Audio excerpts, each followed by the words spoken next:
السلام علیکم، آپ دیکھ رہے ہیں مقابل، میں ہوں فیصل عباسی، ہارون الرشید صاحب ساتھ ہیں۔ معیشت کے متعلق بات کریں گے آج کے پروگرام میں۔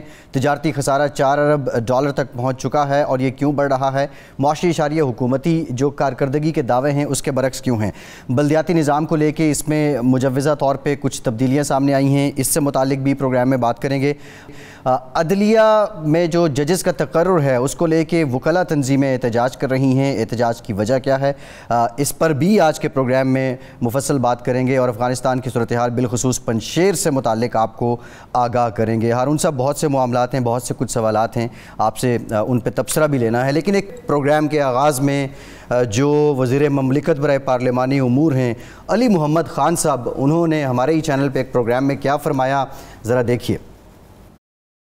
مجھے اس بات پہ بھی فخر ہے کہ ہم وہ لوگ ہیں، میرے دادا آل انڈیا مسلم لیگر تھے، یہ نواز شریف صاحب والی مسلم لیگ نہیں، یہ وہ مسلم لیگ ہے ہی نہیں جو لیگی ہم ہوا کرتے تھے۔ ہم نے ملک بنایا ہے۔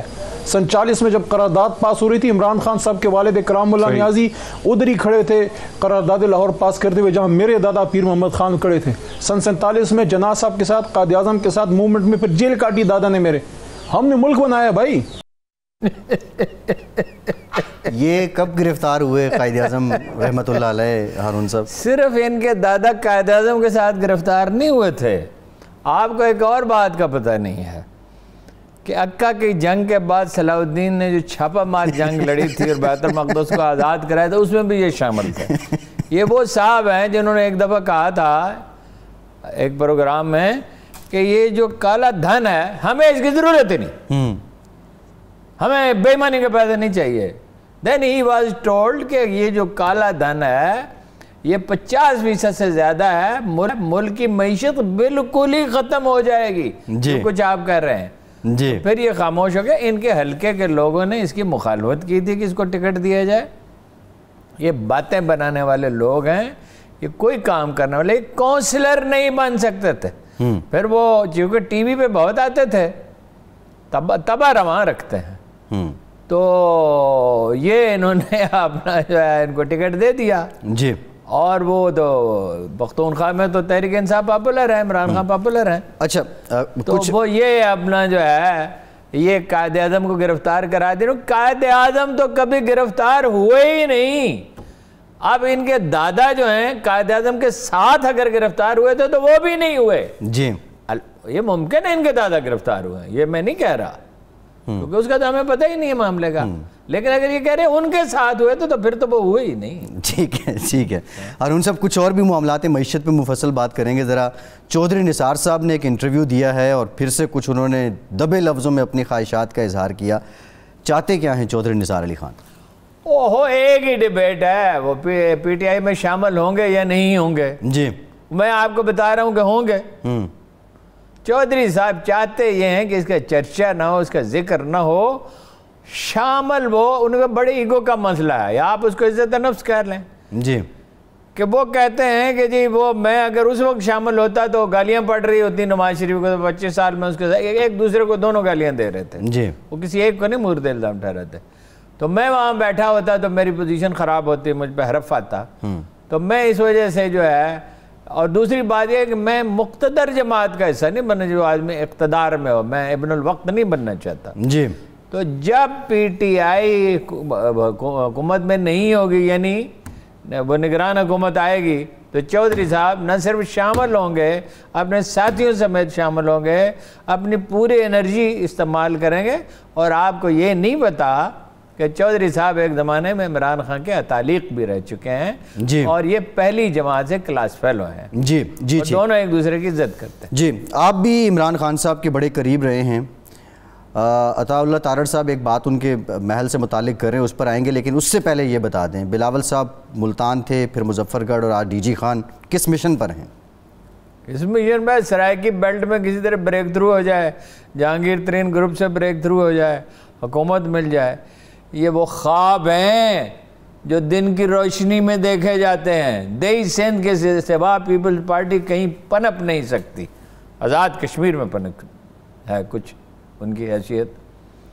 اور جہانگیر ترین جو ہے وہ احمق نہیں ہے کہ ان کے ساتھ ڈیل کرے گا، ٹھیک ہے. سرائکی بیلٹ میں ریلیٹیولی پنجاب کے مقابلے میں کچھ پذیرائی ان کی ہے جی، مگر وہ بھٹو کی نکالی کر کے بھٹو نہیں بن سکتے. کوئی چانس نہیں ہے پیپلز پارٹی کا. دوسری بات یہ ہے اسٹیبلشمنٹ کو خیر بات نہیں کہہ سکتی جی پیپلز پارٹی. ویسے تو شہباز شریف بھی نہیں کہہ سکتے خیر بات. ٹھیک ہے. عطاء اللہ تارڑ صاحب مسلم لیگ نون کے ڈپٹی سیکریٹری جنرل یہ فرماتے ہیں کہ 400 کنال کے محل میں بنی گالہ میں عمران خان صاحب رہتے ہیں، آپ ان کے قریب رہے ہیں. ان کا بنیادی سوال یہ ہے یہ اخراجات کہاں سے پورے ہوتے ہیں؟ اس لائف سٹائل کو، اس محل کو مینیج کیسے کیا جاتا ہے؟ میرا خیال ہے آپ نے پوری بات ان کی سنی نہیں ہے.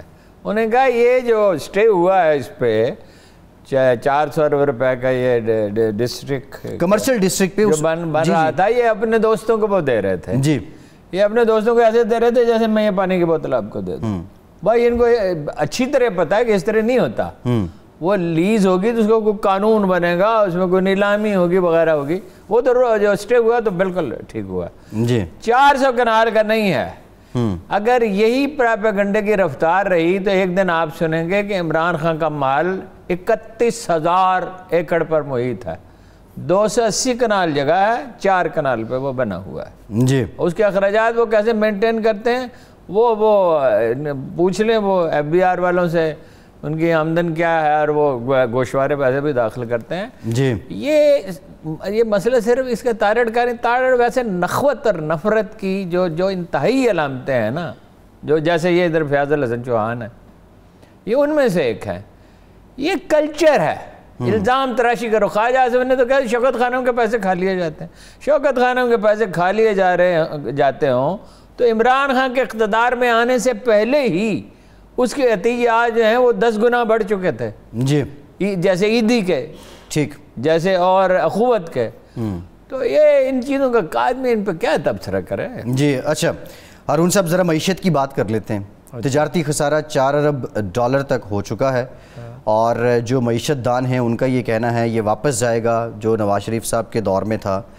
کیا ریزن ہے کہ جو حکومتی معاشی ترقی کے دعوے ہیں، معاشی اشاریے ان کا ساتھ نہیں دے رہے؟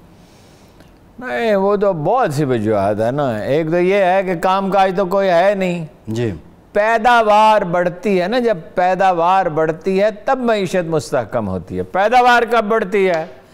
جب پولیس ٹھیک ہو، عدلیہ ٹھیک ہو، سیاسی استحکام ہو. ان میں سے تو کوئی چیز ٹھیک نہیں. روز بروز پولیس بگڑتی جا رہی ہے، عدلیہ میں مسائل بڑھ رہے ہیں، کمزور سے کمزور تر ہوتی جا رہی ہے عدلیہ. ٹیکس کلیکٹرز ٹھیک ہوں، ٹیکس کلیکشن. نواز شریف کے زمانے میں سالانہ اضافہ 37% تھا ٹیکس کلیکشن میں. حالانکہ نواز شریف کے دور میں، ضیاء الحق کے دور میں تھا 16% ٹیکس کلیکشن، وہ 9% پہ آ گیا تھا. اس کے باوجود 23% بڑھ رہا تھا. اب عمران خان کے دور میں بڑھ رہا ہے 23%. جی جی جی یہ کیا میں فگر میں بھول گیا ہوں. 23% عمران خان کے دور میں بڑھ رہا ہے سالانہ جو ٹیکس اضافہ ہو رہا ہے. گیس کی قیمتیں بڑھ رہی ہیں. نواز شریف کے دور میں کتنا بڑھ رہا تھا؟ 38% تھا. 37% تھا جی غالباً. تو ڈالر کی جو قیمت ہے وہ مئی میں کتنی تھی؟ 152 روپے 50 پیسے. اب کتنی ہے؟ 167. 169. جی، یہ بھی ایک وجہ ہے. افغانستان ایک وجہ ہے. پہلے ڈالر وہاں سے آ رہے تھے، ڈالروں کا دریا بہ رہا تھا افغانستان میں. جی، 2 ٹریلین ڈالر آئے ہیں افغانستان میں. 30 کروڑ ڈالر روزانہ. تو ظاہر ہے اس میں سے کچھ پاکستان پہنچتے تھے خریداری کے لیے اور جیسے بھی ہے. اب یہاں سے وہاں جا رہے ہیں. اب افغان کرنسی کی قیمت تو گر گئی، اپہیول میں گرتی ہے. اب وہ یہ جو آپ اتنے آج کل میٹھے وہ کھا رہے ہیں، گرما کھا رہے ہیں، تو جو اتنا میٹھا ہے، آم کی طرح میٹھا ہے، تو یہ ڈالروں میں خریدا جاتا ہے. جی، اور جلال آباد سے تربوز بھی آ رہے ہیں، وہ بھی ڈالروں میں خریدے جاتے ہیں. لیکن انگور بھی ڈالروں میں خریدے جاتے ہیں. ہارون صاحب، جو معاشی سلسلے ہیں اس میں اگر آپ کے پاس ڈالرز آتے ہیں اور آپ کا کرنٹ اکاؤنٹ مستحکم ہوتا ہے تو ڈالر کی قدر میں گراوٹ تو نہیں ہونی چاہیے. اب یہ گرموں اور تربوز آ نہیں رہے, جا رہے ہیں ڈالر. ڈالر جا تو رہے ہیں لیکن آپ کے پاس آئے بھی تو ہیں نا آئی ایم ایف کی جانب سے جو آیا. وہ کیا ہے جی؟ جی 2 ارب. جب آپ کا روزانہ ڈالر جو ہے ایک بالٹی کی تہہ میں سوراخ ہو تو وہ جتنا مرضی پانی ڈال لیں اس میں. یہ گردشی قرضہ کوئی 22.70 خرب 2270 ارب ہو چکا ہے. یہ بجلی بھی مہنگی ہو گئی, کچھ مزید بھی مہنگی ہونے والی ہے. پھر بھی مہنگی ہو گئی کیا, اس پہ ہولڈنگ ٹیکس لگا, اس پہ اور سرچارج لگا ہے, اور مہنگی ہوگی. جی بات یہ ہے کہ بجلی کے جب بل دیے ہی نہیں, پہلی بات تو یہ ہے کہ سلام ہے نواز شریف کو, اور اس سے زیادہ سلام ہے بے نظیر کو جس نے یہ معاہدے کیے تھے. ڈالر میں پیمنٹ کریں گے, کیوں ڈالر میں پیمنٹ کریں گے, اور دنیا سے مہنگی بجلی خریدی. اب یہ قائد اعظم ثانی ہے, ان کو شہید رانی کہا جاتا ہے. کیا قوم دنیا میں پیدا ہوئی ہے جو اپنے لٹیروں کو یہ خراج تحسین پیش کرتی ہے, اس کو شہید رانی کہتی ہے, اس کو قائد اعظم ثانی کہتی ہے. ایک تو یہ ہے. دوسرا یہ ہے کہ بل پے ہی نہیں ہوتے. جی بل پے ہی نہیں ہوتے. پنجاب میں بھی کنڈے لگائے جاتے ہیں, لیکن بلوچستان میں تو اچکزئی کے علاقے میں بھیڑوں کے باڑے بجلی کے ہیٹروں سے گرم کیے جاتے ہیں اور 1 روپیہ بھی ادا نہیں کیا جاتا. جی یہی حال سکھر میں ہے, یہی حال پختونخوا کے بعض علاقوں میں, یہی حال قبائل علاقوں میں ہے. گجرانوالہ کے بہت سے صنعت کار بجلی اور گیس چوری کر کے ارب پتی بنے. جی تو پولیس کہاں ہے؟ پولیس کہاں ہے جی جو یہ اس کو روک دے؟ یعنی کوارڈینیشن ہونی چاہیے نا. گیس والے یا بجلی والے ان سے کہیں, پولیس سے کہیں, مگر پولیس کہاں ہے؟ پولیس تو یہ کرتی ہے کہ آئے دن خبر آتی ہے کہ ایک پولیس کانسٹیبل یا انسپیکٹر وہ ریپ کرتے ہوئے پکڑا گیا, اور اس پولیس کی اصلاح کرنے کی کوئی فکر عمران خان صاحب کو نہیں. جی پولیس سے یاد آیا پھر کوئی تبدیلی. امپورٹس امپورٹس بڑھ رہی ہیں. جی تقریباً جی امپورٹس تو خاصی زیادہ ان میں اضافہ ہو گیا. اندازہ یہ ہے کہ نواز شریف کی سطح پہ پہنچ جائے گی اور تجارتی خسارہ بھی. او بھائی کاریں اتنی کیوں منگوا رہے ہو؟ جی اتنے موبائل مہنگے کیوں منگوا رہے ہو؟ موبائل پاکستان میں بننے شروع ہو گئے, ان کو انسینٹیو دو. اور اشیاء تعیش آ رہی ہیں. آپ کو پتا ہے کتے بلیوں کی خوراک تک پاکستان میں باہر سے آتی ہے. جی ایسا ہی ہے جی, ایسا ہی. چاکلیٹ ذرا کم منگوا لیں, او یہاں بنا لیں یار چاکلیٹ. ہر چیز, جوتا, غبارہ چین سے آتا ہے, غبارہ. صحیح ہے. یہ ہارون صاحب اور پھر انڈر انوائس. جی ٹھیک ہے, $1.5 بلین کا مال منگوایا, دکھایا جاتا ہے $1 بلین. صحیح ہے. یہ تو معیشت کا ایک پہلو, اور پھر اس کے ساتھ مہنگائی عوام کا سب سے اولین اور بنیادی مسئلہ. 100 سے 150% تک مہنگائی بڑی ہے. دیکھیں پیسے خیر اس میں جی ایک میں تو یہ قصوروار ہیں, ان کو مینجمنٹ آتی نہیں ہے. وہ اپنا مجسٹریٹس کو دھمکیاں دے رہے ہیں کہ تم کم کراؤ. کبھی اس طرح بھی کبھی ہوا ہے, دکانداروں کے 80 چالان روزانہ کرو, اتنے چالان روزانہ کرو, 80,000 روپے سے کم جوڑو. اس طرح بھی کبھی ہوا ہے. ایک انٹرنیشنل مارکیٹ کا پریشر ہے, کرونا کا بھی ہے, انٹرنیشنل مارکیٹ ہے. مینجمنٹ تیاری بھی نہیں تھی نا. 78% پرائسز بڑھی ہیں گیس کی, 60% تیل کی جی پچھلے 1 سال میں, 58% چینی کی, 28% گندم کی. اس کا بھی اثر ہے. اب دنیا کی معیشت باہم جڑی ہوئی ہے. جو مقامی ہے, جیسے چینی کی یہاں پرائز بڑی ہے, وہ دیکھتا ہے انٹرنیشنل مارکیٹ پرائز کیا ہے. جی آپ کو پتا ہے نا چینی کی قیمت بڑی ہے. جی اگر وہ قیمت اسے نہیں ملتی وہ ذخیرہ اندوزی کر لیتا. پیداوار بڑھانا واحد حل ہے معیشت کو ٹھیک کرنے کا. پیداوار بڑھانا. یہ وہ ملک ہے جس نے اسٹیٹ آف آرٹ میزائل بنائے ہیں, امریکہ کے بعد اور کوریا کے بعد شاید سب سے بہتر, جس نے دنیا کا بہترین ایٹم بم بنایا ہے. مگر یہ وہ کمپیوٹر نہیں بنا سکتا. جی کیوں نہیں بنا سکتا؟ یہ کاریں خود نہیں بنا سکتا. یہ وہ کمپنیاں بنا تو رہی ہیں لیکن ابھی خاک بنا رہے ہیں, کہاں بنا رہے ہیں؟ امپورٹ ہی ہو رہی ہیں, جنہوں نے بنانے کے سمجھوتے اور معاہدے بھی کیے ہیں. کاریں ہم نے دیکھی ہیں بنتی ہوئی فیکٹریوں میں جا کے. جی جی جی کوئی نہیں بن رہی. جی کار کا ڈھانچہ بنتا ہے, انجن باہر سے آتا ہے. ہارون صاحب, مہنگائی کے ساتھ جو بیڈ گورننس کی بات کی جاتی ہے, ابھی پنجاب میں پھر سے سنا ہے چیف سیکریٹری صاحب بھی تبدیل ہو رہے ہیں, آئی جی صاحب بھی تبدیل ہو رہے ہیں. جب آپ کسی صوبے کا چیف افسر بدل دیتے ہیں تو اس کے اثرات گورننس پہ کیا ہوتے ہیں؟ اچھا اس کے دو دلچسپ پہلو ہیں. اثرات برے ہوتے ہیں, اس کے دو پہلو ہیں. ہر 6 مہینے کے بعد افسر بدلا جائے گا. دیکھیے 3 سال کے لیے ایس ایچ او ہونے چاہیے. ایوریج پنجاب میں جو ہے وہ کوئی 4-5 مہینے ہے, سندھ میں کوئی 3 مہینے ہے. تو ظاہر ہے پولیس بنیادی ادارہ ہے لا اینڈ آرڈر کا, اگر ہر 4 مہینے کے بعد ایس ایچ او بدل جائے گا تو کیا ہوگا ایوریج.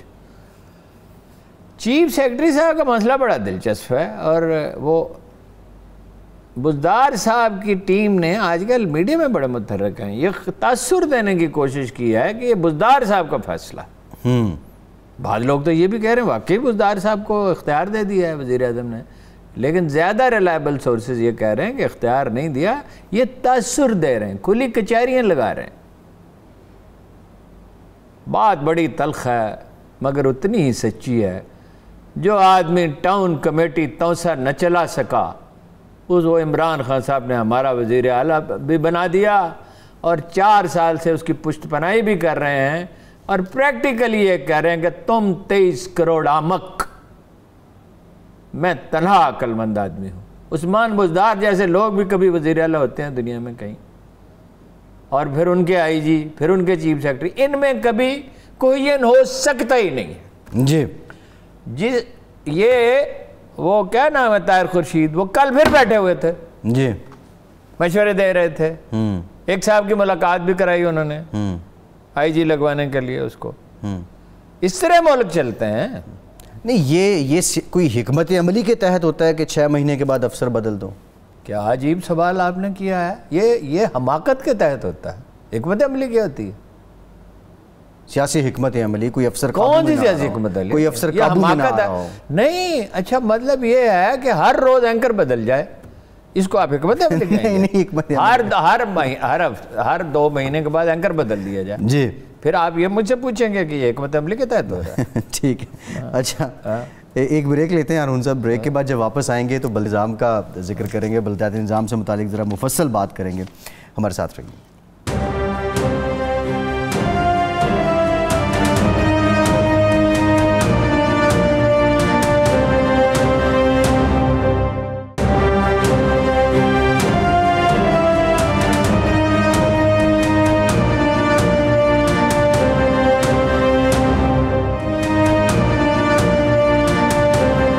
بریک کے بعد ایک بار پھر سے آپ کو خوش آمدید کہیں گے. ہارون صاحب, جو مجوزہ بلدیاتی نظام ہے پاکستان تحریک انصاف اور مسلم وقاف کی جو کمیٹی ہے, اب وزیر اعظم صاحب کے سامنے وہ رکھیں گے سفارشات, اس کے خد و خال کیا آپ کو لگ رہا ہے کہ اس سے جو ایک ڈیلیوری کا یا پرفارمنس کا وعدہ ہے وہ پورا ہوگا؟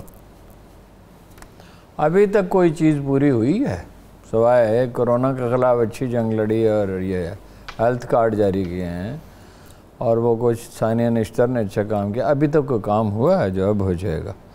سوال یہ ہے کہ دعوے کوئی چیز نہیں ہوتے. وہ ڈاکٹر محمود غازی ایک بہت بڑے استاد تھے, وائس پریزیڈنٹ بھی رہے انٹرنیشنل اسلامک یونیورسٹی کے. انہوں نے ڈاکٹر حمید اللہ کو لکھا کہ میں ان موضوعات پہ ریسرچ کرنا چاہتا ہوں. میں he was a young scholar, PhD نیا کیا تھا. تو ڈاکٹر حمید اللہ نے انہیں جو لکھا وہ خط مجھے زبانی یاد ہے کہ میں استنبول کے لیے پابہ رکاب ہوں, آپ کا خط مجھے بھایا نہیں. اہمیت متن کی ہوتی ہے, عنوانات کی نہیں. پرفارم جب کریں گے دیکھیں گے نا, بلدیاتی الیکشن تو کرا ہی نہیں رہے اتنے عرصے سے. شہباز شریف صاحب نے کرائے, سال بھر حلف نہیں اٹھانے دیا. یہ دنیا میں یہ تماشا اور کہیں ہو سکتا ہے؟ کراچی میں خود معاہدہ کر کے, کل آپ کو بتایا انہوں نے, مصطفیٰ کمال صاحب نے, بلدیہ نے اپنے اختیارات سرنڈر کر دیے. MQM نے پتہ نہیں کیا لیا اس کے بدلے میں خفیہ طور پہ, کیونکہ وہ جو چاہتا تھا کرتا تھا.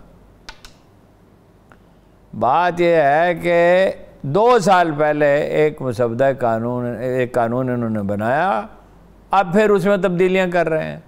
اس وقت یہ تھا کہ ضلع کونسل نہیں ہوگی, تحصیل کونسل ہوگی, اختیارات ذرا نچلی سطح پہ منتقل ہوں. 30% جو ہے وہ بجٹ دیا جائے گا براہ راست ان کو. جی اب پھر ضلع کونسل بحال کی جا رہی ہے. ضلع کونسل کو وہ کرنا استعمال کرنا آسان ہے نا, تحصیل کی سطح پہ تو استعمال کرنے میں دشواریاں ہوں گی. ایک بڑی اعلیٰ تبدیلی یہ ہے کہ یونین کونسل نہیں کہا جائے گا اس کو, جی اس کو کہا جائے گا ولیج کونسل, کیونکہ یونین کونسل عام ہو چکا ہے. تو یہ عام آدمی کی زبان پہ اتنی آسانی سے چڑھ جائے تو اشرافیہ کی بڑی تذلیل ہے. ٹھیک ہے. اور جو شہر میں یونین کونسل ہوتی تھی اس کو کہیں گے نیبرہڈ کونسل. جی. ایک تبدیلی یہ ہے کہ یہ ہوتی تھی 25 سے 50 ہزار تک, اب یہ 10 ہزار تک ہوگی. 10 سے 20 ہزار آبادی. ہاں یہ تو بہتر ہے, یہ تو اچھا ہے. اب بجٹ کا کہہ بھی رہے ہیں کہ دیں گے 30%. جی. لیکن اعتبار تو تب آیا تھا, کہا تو یہ بھی تھا نا 50 لاکھ نوکریاں مکان اور 1 کروڑ نوکریاں. جی. اور یہ بھی کہا تھا دنیا کی بہترین ٹیم ہے, دنیا کی بہترین ٹیم ہے علی محمد خان, جس کے والد گرفتار ہوئے تھے قائد اعظم کے ساتھ. ٹھیک ہے. اور ان سے بات یہ ہے کہ باقی وہ میٹروپولیٹن بنے گی تمام ڈویژنوں میں. جی. ایک سیالکوٹ میں, حالانکہ وہ ڈویژن نہیں ہے, جو اچھا فیصلہ ہے. جی. This Sialkot is very very important. Sialkot میں اگر اس کو ترقی دی جائے, سیالکوٹ, وزیر آباد, گجرانوالہ, یہ گولڈن ٹرائنگل ہے. یہ کراچی کی طرح ایک عظیم صنعتی مرکز بن سکتا ہے, اور ان کو اگر فیسیلیٹیٹ کیا جائے, جو کھاریاں والی موٹر وے بن رہی ہے, بڑا اچھا ہو رہا ہے. جی. تو یہ جب کریں گے تو پھر پتہ چلے گا. کافی والے اختیارات جو ہیں نا, جی, جتنے شہباز شریف کے دور میں تھے اس سے تو کچھ زیادہ ہوں گے. ٹھیک ہے, ٹھیک. لیکن مشرف نے دیے تھے اختیارات. جی. ضیاء الحق نے دیے تھے, مشرف نے زیادہ دیے تھے. وہ نظام کیوں نہیں تجویز کرتی مشرف صاحب والا؟ اس وقت بھی تو حکومت میں تھے نا مشرف صاحب کا جو بلدیاتی نظام. اپنے اختیارات کبھی کوئی چھوڑتا ہے موقع ملے. یہ تو بلدیاتی اپنا نظام کا نام نہ لینے دیں. پیپلز پارٹی نے سارے اختیارات لے لیے نا. جی. اب نالے بھی صاف کرنا وزیر اعلیٰ, گٹر صاف کرنا بھی وزیر اعلیٰ کی ذمہ داری ہے. تو اختیارات کوئی کسی کو دینا کب چاہتا ہے؟ تو معاشرہ جنگ کر کے جد و جہد کر کے اختیارات لیتا ہے. اگر بلدیاتی انتخابات ہو گئے تو پاکستان تحریک انصاف کے لیے اس کے نتائج کیا ہوں گے؟ یہ مکمل خودکشی پہ بھی منتج ہو سکتا ہے. اس کی وجہ صرف یہ نہیں ہے کہ وسطی پنجاب میں نون لیگ اس سے زیادہ پاپولر ہے. اس کی وجہ صرف یہ بھی نہیں ہے کہ مہنگائی بہت بڑی ہے.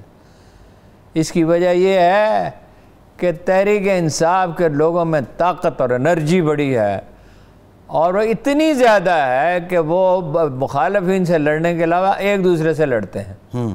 اور دوسری بات یہ ہوگی جماعتی الیکشن. اگر تو عالی ظرفی کا مظاہرہ کریں, نظر تو کہیں پاکستانی سیاست میں عالی ظرفی آتی نہیں ہے, نون لیگ کے لوگ جیت جائیں, وسطی پنجاب میں تو ضرور جیتیں گے, اور جنوبی پنجاب اور شمالی پنجاب میں بھی امکان ہے, مہنگائی کی وجہ سے لوگ بہت تنگ ہیں. تو پھر یہ یا تو ان کو برداشت کریں, پھر تو اچھی بات ہے.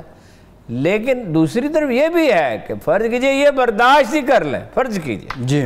اول تو بڑا مشکل ہے.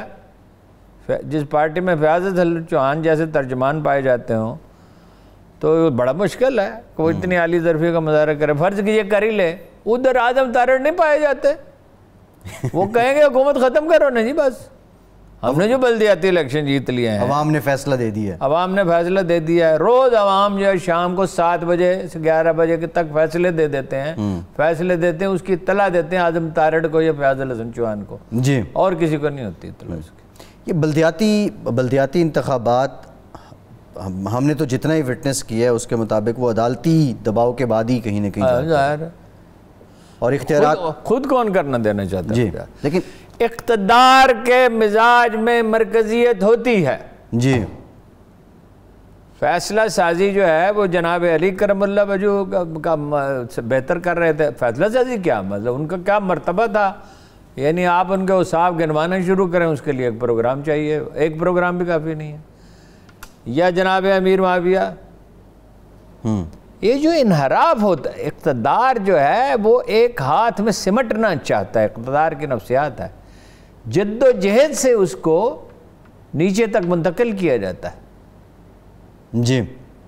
تو کون دینا چاہتا ہے اختیارات؟ کوئی دینا ہی نہیں چاہتا اختیار. جی ٹھیک ہے. ہارون صاحب ایک اور معاملہ, اور جو عدلیہ میں تقرر ہے، ججز کا تقرر، اس کو لے کے خاصا احتجاج ہو رہا ہے. بنیادی طور پہ وکلا تنظیمیں آپ کیا سمجھتے ہیں جو احتجاج کر رہی ہیں وہ ٹھیک ہے؟ اور 2 ججز ہیں، جسٹس محمد علی مظہر اور جسٹس عائشہ ملک صاحبہ، ان دونوں کا جو تقرر ہے وہ یہ کہہ رہے ہیں کہ یہ جونیئر ہے، اور یہ کیسے ہو گیا؟ یہ ایسے ہو گیا کہ چیف جسٹس آف پاکستان کا اختیار ہے، یہ اس لیے ہو گیا.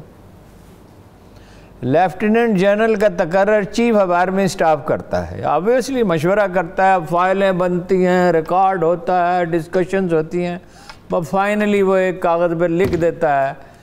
اب تو خیر فوج میں کاغذ استعمال نہیں ہوتا، ویسے آپ کی اطلاع کلیئر ہے، فوج میں کاغذ کا استعمال عرصہ ہوا، ختم ہو چکا.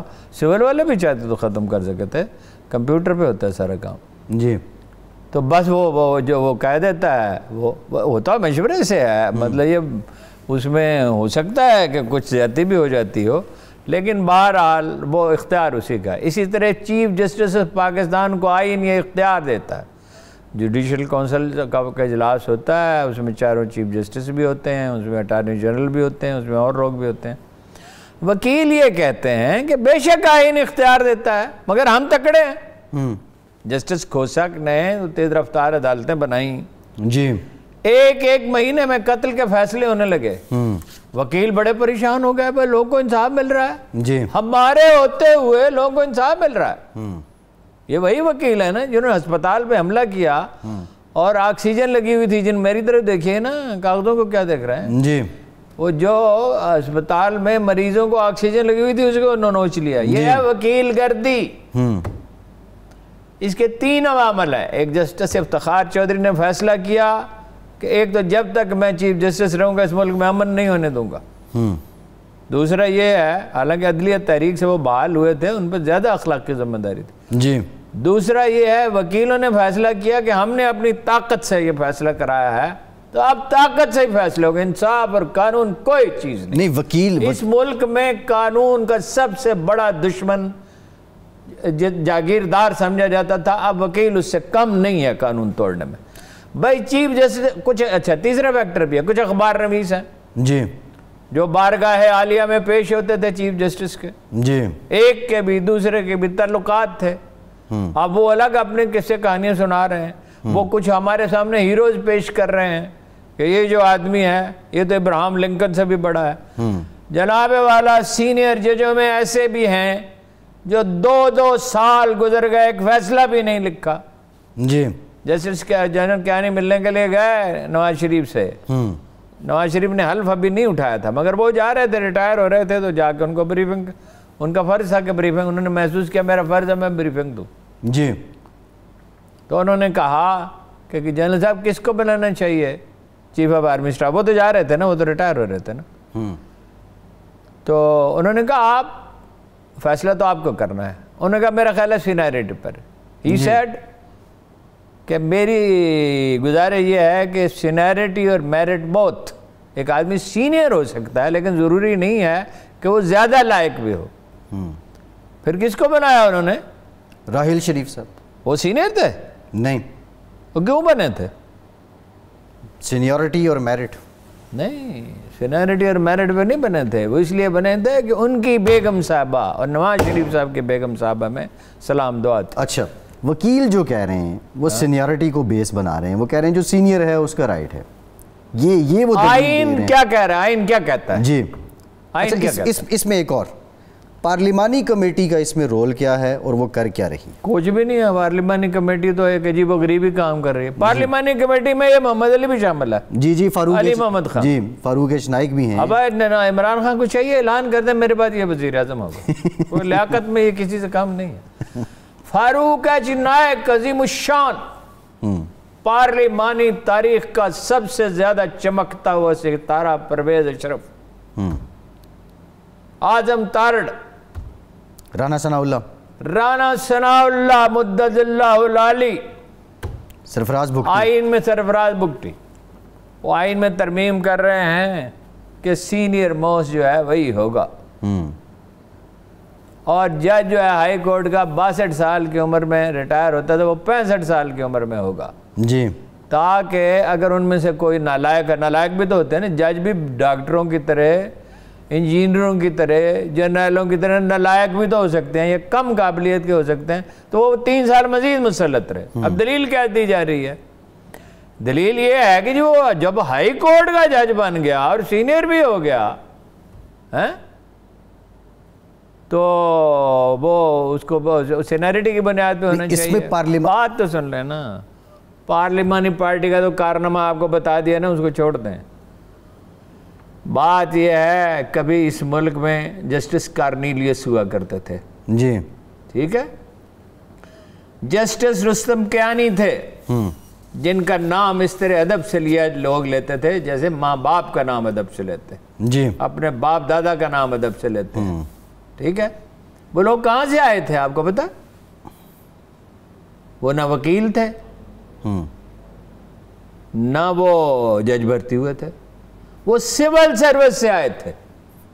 اس وقت یہ سسٹم تھا کہ 18ویں گریڈ میں جب نیکسٹ گریڈ میں پہنچتا تھا سول سرونٹ، اس کو اختیار دیا جاتا تھا کیا وہ جوڈیشل سسٹم میں جانا چاہتا ہے۔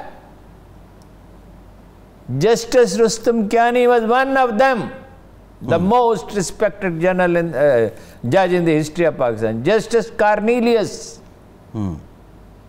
جو مسلمان نہیں تھے مگر جنہوں نے اپنے ایک فیصلے میں لکھا کہ اس ملک کو اسلامی دستور ہی سازگار ہے۔ اب آپ وکیلوں میں سے بھرتی کرتے ہیں، وکیلوں میں سے بھرتی کیسے ہوتی ہے؟ اب ایک تو جسٹس افتخار چودھری نے یہ فیصلہ کیا نا کہ وہ اقبال کا مصرع یاد نہیں آ رہا، خود کوزا خود گلے کوزا خود کوزا گر، کہ ہم ہی فیصلہ کریں گے، ہم ہی اپنا تقرر کریں گے، ہم ہی ترقیاں دیں گے۔ جوڈیشل کونسل کا رول ہی ختم کر دیا۔ جوڈیشل کونسل میں گیا بھائی، ہائی کورٹ میں ایک آدمی جج بن جاتا ہے، سپریم کورٹ میں کوئی احتساب کا نظام ہونا چاہیے یا نہیں ہونا چاہیے؟ جوڈیشل کونسل ہے وہ اپنا کیا ہے، سپریم جوڈیشل کو، جی سپریم، وہ سپریم کورٹ میں چلے گا، تو اس ادارے کی ضرورت کیا رہی؟ بات یہ ہے کہ عدالتوں کا احترام تو لازم ہے۔ جو معاشرہ عدالتوں کا احترام نہیں کرتا وہ معاشرہ باقی نہیں بچتا۔ جی ان کے بارے میں بڑے احترام سے گفتگو کرنی چاہیے، ٹھیک ہے، لیکن اصلاح کی گنجائش ہر کہیں ہوتی ہے۔ یہ کیا وکیلوں کے گروپ ہیں، دھڑے ہیں، وہ اثر انداز ہوتے ہیں۔ اب وکیل یہ کہہ رہے ہیں وہ آئین کیا ہوتا ہے، قانون کیا ہوتا ہے، ہم کریں گے فیصلہ، پاکستان بار کونسل کرے گی، سپریم کورٹ بار کونسل کرے گی، ہائی کورٹ بار کونسل کرے گی، ڈسٹرکٹ بارز کریں گی، طاقت سے فیصلہ کیا جائے گا۔ جسٹس منصور علی شاہ نے اصلاحات کرنے کی کوشش کی، ان کی توہین کی گئی، ججوں کے کمروں پر تالے لگائے گئے، یہی پارلیمانی کمیٹی کر رہی ہے، اور جو عظیم الشان لوگ اس میں بیٹھے ہوئے ہیں ان کا تعارف کرانے کی ضرورت نہیں ہے۔ جی ٹھیک ہے ہارون صاحب، ایک بریک لیتے ہیں، بریک کے بعد جب آئیں گے افغانستان سے متعلق بات کریں گے، اور امراللہ صالح نے کہا ہے کہ اگر طالبان نے پنجشیر پر قبضہ کر لیا تو مجھے گولی مار دی جائے۔ بریک کے بعد ذرا اس پہ ڈیٹیل بات کرتے ہیں، ہمارے ساتھ رہیے۔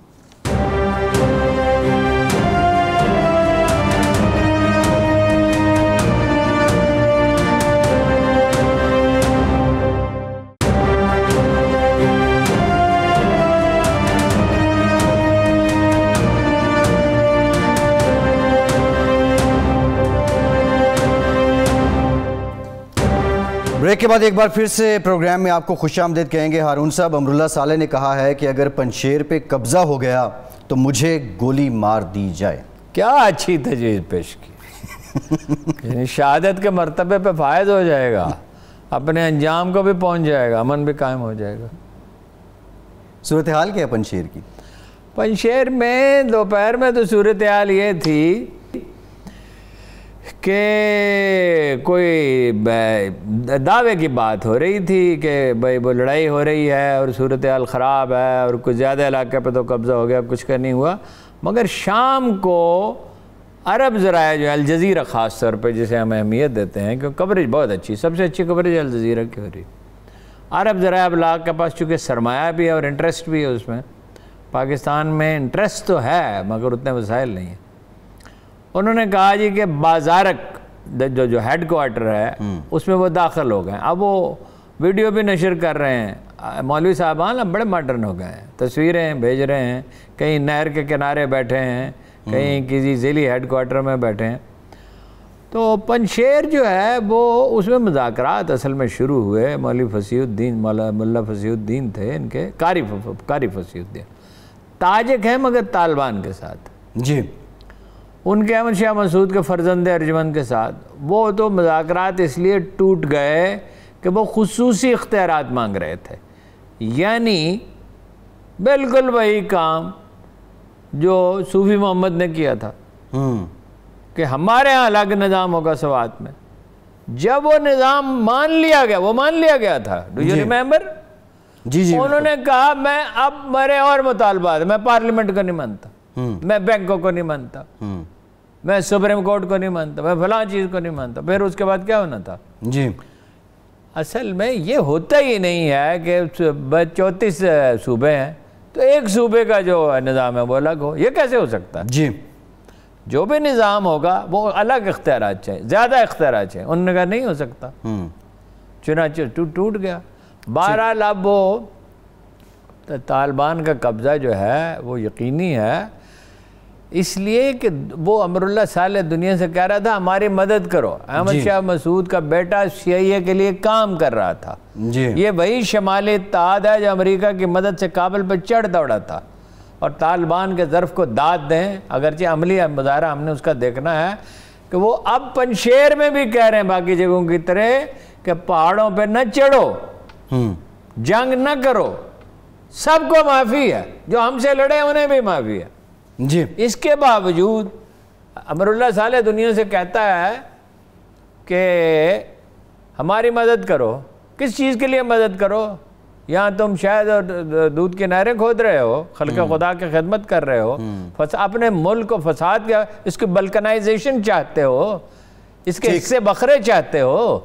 دیکھیے نا ہزارہ جہاد نے کتنی دانائی کا مظاہرہ کیا، اکٹھے ہو کے طالبان کی حمایت کا اعلان کر دیا، ظاہر ہے انہیں گیو اینڈ ٹیک کیا ہوگا۔ جی بالکل ایسے ہے، بالکل ایسے۔ ہارون صاحب، جو نمائندہ خصوصی برائے افغانستان ہے محمد صادق خان صاحب، انہوں نے آج ایک میٹنگ بھی کی ہے چین، ایران، ترکمانستان، ازبکستان، تاجکستان کے ساتھ جو ہمسایہ ممالک ہیں افغانستان کے۔ ویڈیو لنک پہ یہ میٹنگ تھی، اس پہ کیا کوئی ڈیسیژن ہو گیا ہے؟ اور بالخصوص جو افغانستان کو شناخت کرنے سے متعلق؟ نہیں، یہ میٹنگ ڈیسیژن کے لیے نہیں ہوتی، ڈسکشن کے لیے ہوتی۔ جی،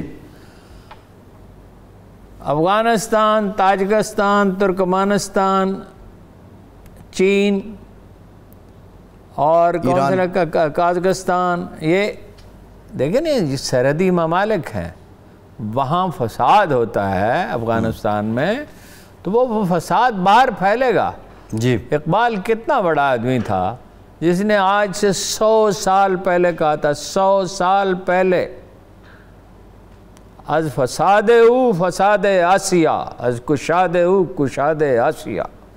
افغانستان میں امن ہوگا، آسیا یک پیکر آب و گلست، ملت افغان داری پیکر دلست، از فساد او فساد آسیا، از کشاد او کشاد آسیا۔ ایشیا ایک جسم ہے اور افغانستان اس کا دل ہے، اس میں فساد ہوگا تو سارے ایشیا میں فساد ہوگا، اس میں کشادگی ہوگی تو سارے۔ یہ نہیں ہے اقبال کو لوگ محض ایک شاعر سمجھتے ہیں، وہ گریٹ پولیٹیکل تھنکر، وہ اس کی اسٹریٹجک اہمیت کو سمجھتا تھا۔ سینٹرل ایشیا میں فساد ہوگا اگر افغانستان میں امن نہ ہوا، چین میں خرابی ہوگی، پاکستان میں تو مستنگ میں ابھی واقع ہو گیا، جی، اور ان کے سلیپنگ سیل جو ہے ان کو متحرک کر رہے ہیں۔ انڈیا جو ہے زخمی سانپ کی طرح جو ہے وہ ڈنک مارنے پہ تلا ہوا ہے، اور NDS کے، تو یہ ان کو مطلب بات کر رہے ہیں کہ کس طرح امن قائم ہو، اس کے لیے زیادہ سے زیادہ کوشش کرنی چاہیے۔ دیکھیں کچھ بہتری ہوئی ہے، کابل ایئرپورٹ قطر کی مدد سے فعال ہو گیا ہے، بحرین کا ایک طیارہ 30 ٹن خوراک لے کے وہاں پہنچا ہے، جی، اور قطر کا ہر روز ایک طیارہ آئے گا۔ قطر کی اہمیت بڑھتی جا رہی ہے، سعودی عرب اب تک متحرک نہیں تھا، آج انہوں نے رابطہ کیا عمران خان سے۔ ٹھیک ہے ہارون صاحب، ابھی کچھ دیر پہلے میجر عامر صاحب نے کہا ہے کہ جو افغانستان کی سرزمین ہے وہ پاکستان کے خلاف 1948 سے استعمال ہو رہی ہے۔ آپ نے کوئٹہ واقعے کا بھی ذکر کیا، مستونگ روڈ پہ جو ہوا ہے، اب یہ سلسلہ رک جائے گا؟ نہیں ظاہر ہے وہ ٹیررزم تو نہیں ہوگا، اختلاف رائے تو ہو سکتا ہے، ٹیررزم نہیں ہوگا۔ افغانستان وہ واحد ملک تھا جس نے پاکستان کو اقوام متحدہ کا رکن بنانے کی مخالفت کی تھی، ممبر بنانے کی۔ وہ ملک جو 75.6% ووٹوں سے بنا تھا کہ اس کو اقوام متحدہ کی رکنیت ہی نہ دی جائے۔ لیکن یہ نہیں تھا ظاہر شاہ کے دور میں کہ بھائی روز وہاں سے تقریب کار بھیجے جاتے ہیں، بلکہ داؤد کے دور میں جب حیات شیرپاؤ کو قتل کر دیا گیا تو داؤد نے اس کا بہت برا بنایا تھا، اور عبدالولی خان جنہیں مجھے بہت صدمہ پہنچا چودھری اپنا نثار علی خان کے ایک فکرے سے کہ ولی Khan was a great politician, نقد پیسے لیتے تھے۔ چودھری نثار علی خان صاحب کو اگر ثبوت چاہیے ہو تو دستاویزی ثبوت میں انہیں دے سکتا، کتابیں چھپ گئی ہیں اس پہ۔ اقوام متحدہ تو وہ یہ نہیں ہوتا تھا، مطلب یہاں پہ وہ دیکھیں نا ان کا ایک کلیم ہے کہ یہ پشتون آبادی ہے تو یہ افغانستان کا حصہ ہے۔ جی او بھائی آپ بر صغیر کا حصہ تھے، کبھی سینٹرل ایشیا بھی بر صغیر کا حصہ تھا، جغرافیہ بدلتا رہتا ہے۔ پاکستان کے پشتون افغانستان میں شامل ہونا چاہیں گے؟ کوئی دنیا کا آدمی یہ بات مان سکتا ہے؟ 99.9% کہیں گے کہ ظاہر ہے ہم پاکستان میں رہنا چاہتے ہیں، امن و امان یہاں اس سے تو بہت بہتر ہے، معیشت کی بہت سے بہت بہتر ہے، کوئی نظام ہے، کوئی خانہ جنگی تو نہیں ہو رہی، گردنیں تو نہیں کاٹی جا رہی۔ باقی میجر احمد نے ایک بات اور زیادہ امپورٹنٹ کہی کہ سردار داؤد کا جو قتل تھا نا اس سے فساد کا آغاز ہوا، یعنی الفاظ ان کے نہیں، یہ بات انہوں نے کہی، جس طرح ہم کہتے ہیں کہ خون حسین سے وہ لکیر کھینچی گئی کہ جو پھر کبھی مٹ نہیں سکی، وہ دراڑ پیدا ہوئی۔